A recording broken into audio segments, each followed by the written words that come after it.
एक बहुत ऊंचे पर्वत में एक छोटी सी आदिवासियों की बस्ती थी।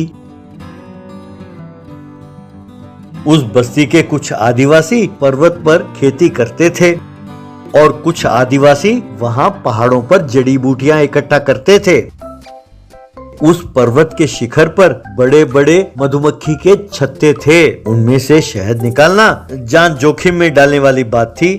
कुछ आदिवासी हर रोज सवेरे उठकर तिलक लगाकर भगवान को याद करते हुए एक मुर्गी का बलि देते थे। फिर बड़े बड़े रस्सियों को लेकर वो पहाड़ की चोटी पर पहुंचते।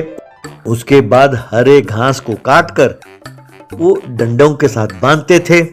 फिर रस्सी से बंधे उन डंडों को वो धीरे से नीचे उतारते। फिर दो व्यक्ति सीढ़ी पकड़कर नीचे उतरते। जैसे ही शहद के छत्ते पर वो धुआं दिखाते तो सारे मधुमक्खियां वहां से उड़ जाती। तब दूसरा व्यक्ति एक बड़े डंडे की मदद से उस छत्ते को तोड़ देता और उसे एक बाल्टी में डालता। कुछ मधुमक्खियां उन्हें डंक मारती, लेकिन वो दर्द जरूर सहते पर उन छत्तों को नहीं छोड़ते, क्योंकि वे जानते थे कि अगर उन्होंने हाथ छोड़ा तो सीधा नीचे जाकर खाई में मरेंगे। यूं इकट्ठा किए शहद को वो बोतलों में भरते। फिर वो शहर जाकर वो शहद और बाकी जड़ी बूटियां बेचकर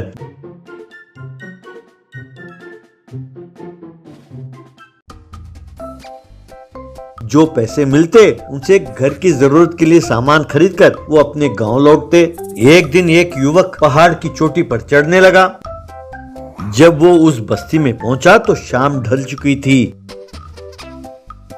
उस बस्ती का सरपंच, तुम कौन हो बेटा? यहाँ कैसे आए? क्या हमसे कोई काम है? तब वो नौजवान, सरपंच जी, मेरा नाम राजीव है। मैं स्कूल में बच्चों को पढ़ाता हूँ, टीचर हूँ। हमारा एक प्राइवेट सोशल चैरिटेबल ऑर्गेनाइजेशन है। मैं इस गांव के बच्चों को पढ़ाने आया हूँ। तब एक औरत, क्या कह रहे हो बेटा? तुम्हारी बात हमारे पल्ले नहीं पड़ी। अध्यापक हो पर यहाँ तो कोई स्कूल है नहीं। हमारे एमएलए साहब ने कहा था बहुत पहले कि यहाँ पर स्कूल बनवाएंगे, पर आज तक वो सिर्फ बात बनकर रह गई। चुनाव होने के बाद वो यहाँ आते ही नहीं। तब राजीव, हमारी संस्था एक एनजीओ है। कुछ पैसे वाले साफ मन के साथ हमें पैसे देते हैं लोगों की सेवा करने के लिए, और उन पैसों से हम यूं दूर दराज के बच्चों को पढ़ाते हैं। हमें किसी बिल्डिंग की जरूरत नहीं है। हम तो पेड़ के नीचे बैठ के भी बच्चों को पढ़ा सकते हैं। तब एक और व्यक्ति, पर बेटा, हमारे बच्चे पढ़कर करेंगे क्या? अगर यहीं रहे तो कम से कम खेती बाड़ी या मधुमक्खी के छत्ते से शहद निकालना या जड़ी बूटी इकट्ठा करना, ऐसे कोई ना कोई काम करते रहेंगे। कल उनको अपना परिवार भी तो ऐसे ही चलाना है। तब राजीव, पर ये तो गलत है ना सब। बच्चों के लिए पढ़ना बहुत जरूरी है। कृपा करके बच्चों को पढ़ने दें, उनका भविष्य उज्जवल होगा। आप मुझ पर भरोसा करें। यूं कहा। तब वे सब एक दूसरे के साथ बात करने लगे और सोचने लगे। तब राजीव, चलिए एक काम कीजिए, दिन भर आप उन लोगों को आपके साथ काम करने दें, शाम को मेरे पास पढ़ने के लिए भेज दिया करें। ये बात सुनकर सब मान गए। राजीव के रहने के लिए उन्होंने एक छोटी सी झोपड़ी दी। यूं हर रोज शाम को राजीव एक पेड़ के नीचे बच्चों को पढ़ाने लगा। धीरे धीरे बच्चे पढ़ना लिखना सीख गए और घर पर अपने माँ बाप के साथ अंग्रेजी में बात करने लगे। ये देखकर बच्चों के माँ बाप बहुत खुश हुए। सबने राजीव की खूब प्रशंसा की। उन्होंने कहा कि वो बच्चों को अपने साथ काम पर नहीं ले जाएंगे और राजीव से विनती की कि बच्चों को दिन भर वो पढ़ाए। ये सुनकर राजीव बहुत खुश हुआ। एक दिन राजीव ने उन आदिवासियों को पहाड़ की चोटी पर शहद इकट्ठा करने का प्रक्रिया देख रहा था। तभी एक व्यक्ति को मधुमक्खियों ने खूब डंक मारा। उससे दर्द सहा नहीं गया और उसकी हाथ छूटे और नीचे पत्थरों में जाकर गिरकर मर गया। ये देखकर सब रोने लग गए। जो आदमी मर गया उसकी पत्नी और बच्चे भी रो रहे थे। ये देखकर राजीव बहुत दुखी हुआ।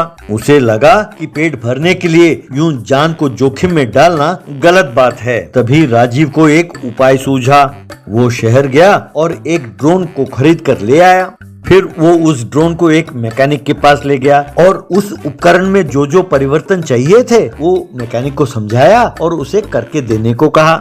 फिर वो उस ड्रोन को लेकर बस्ती में गया और उन बस्ती वालों से, मेरे प्यारे भाइयों और बहनों, आप शहद इकट्ठा करने के लिए अपने जान को जोखिम में डालते हैं। ये देखकर मुझे बहुत दुख हुआ। आज टेक्नोलॉजी बहुत आगे बढ़ चुका है और आज भी आप लोग वही पुराने तरीके अपना रहे हैं, अपने जान को जोखिम में डाल रहे हैं शहद के लिए। इसीलिए मैंने ये उपकरण तैयार कराया है आपके लिए। ये जाकर शहद इकट्ठा करके लाएगा। तब गांव का सरपंच, ये शहद इकट्ठा करेगा, पर कैसे बेटा? वैसे ये है क्या? तब राजीव, इसे ड्रोन कहते हैं। आइए आपको दिखाता हूँ कि ये कैसे काम करता है।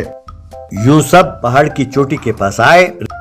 रिमोट की मदद से राजीव ने ड्रोन को उड़ाया। ड्रोन छत्ते के पास आई और पहले धुआं छोड़ा। बस सारे मधुमक्खियां वहां से उड़ गईं। फिर ड्रोन एक चाकू की मदद से उस छत्ते को काटने लगी